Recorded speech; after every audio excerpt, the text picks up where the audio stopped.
Substitution method से linear equation को solve करना है। तो यहाँ पर दो लीनियर इक्वेशंस दी हुई है। तो सबसे पहले इक्वेशन नंबर 2 से x की वैल्यू फाइंड करेंगे। तो जरूरी नहीं कि इक्वेशन 2 से ही फाइंड करें, इक्वेशन 1 से भी फाइंड कर सकते हैं। और ऐसा भी जरूरी नहीं कि पहले x निकालो और उसके बाद y निकाले, आप y की वैल्यू निकाल के बाद में x की भी निकाल सकते हैं। तो x is equal to minus y इधर जाके प्लस वाई हो जाएगा। अब x is equal to 4 plus y, इस वैल्यू को x की हम सब्स्टिट्यूट करेंगे इक्वेशन नंबर 1 में। तो substitute the value of x in equation 1। तो x की जगह हम क्या लिख देंगे, 4 plus y is equal to 14। y plus y हो जाएगा 2y और प्लस 4 इधर जाके माइनस 4 हो जाएगा। 14 माइनस 4 10 हो जाएगा। 2 मल्टीप्लाई में है, डिवाइड में चले जाएगा तो 10/2 5 हो जाएगा। तो y की वैल्यू जो 5 आई इस इक्वेशन नंबर 1 में पुट कर देंगे। आप चाहे तो 2 में भी पुट कर सकते हैं और इस इक्वेशन में भी कर सकते हैं।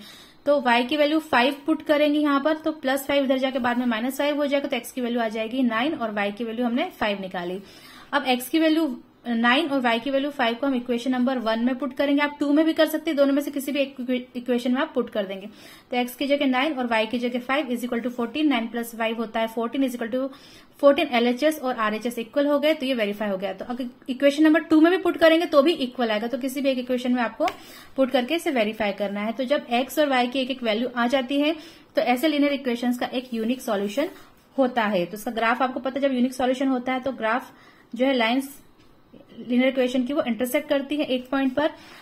अब अगर लीनियर इक्वेशंस ऐसी है कि जैसे इस इक्वेशन लीनियर इक्वेशंस में हमने पहले x की वैल्यू निकाली, फिर x की वैल्यू को हमने इक्वेशन नंबर 2 में यहाँ पुट किया और फिर सॉल्व किया, तो ये कैंसिल हो गया। तो x की वैल्यू को जब हमने पुट किया सेकंड इक्वेशन में तो हमें y की कोई भी वैल्यू नहीं मिली है। और जब y की नहीं मिली तो हम x की नहीं निकाल सकते हैं। तो मतलब हमें कोई भी वेरिएबल की वैल्यू फाइंड आउट नहीं हुई है।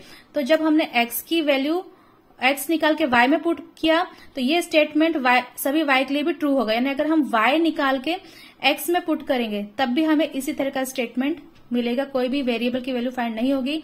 ये इसलिए है क्योंकि because both equations are same, दोनों इक्वेशन सेम है।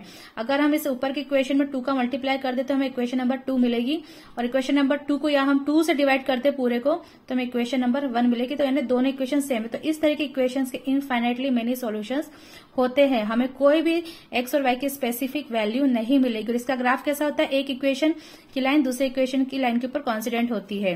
अगर इस तरह की कोई लीनियर इक्वेशंस है कि जब हम इसे सॉल्व करेंगे, यानी जब हम x की वैल्यू निकालेंगे और x की वैल्यू को सब्स्टिट्यूट करेंगे इक्वेशन नंबर 2 में, तो हमें y की वैल्यू नहीं मिलेगी। और साथ ही साथ जैसे इस इक्वेशन में हमें दोनों साइड 18 इज इक्वल टू 18 मिला था, लेकिन यहाँ पर -4 इज इक्वल टू 0 मिला। दोनों साइड इक्वल नहीं है, विच इज फॉल्स स्टेटमेंट। यानी अगर हम x की वैल्यू को हम सब्स्टिट्यूट करेंगे इक्वेशन नंबर 2 में, या फिर हम y निकालें और y की वैल्यू को सब्स्टिट्यूट करें इक्वेशन नंबर 2 में, तब भी हमें ये दोनों साइड इक्वल नहीं मिलेगा। तो इस तरह की जो इक्वेशंस होती है उनका सॉल्यूशन नहीं होता, नो सॉल्यूशन, मतलब इनकंसिस्टेंट लीनियर इक्वेशन। इसका ग्राफ कैसा बनेगा, पैरेलल।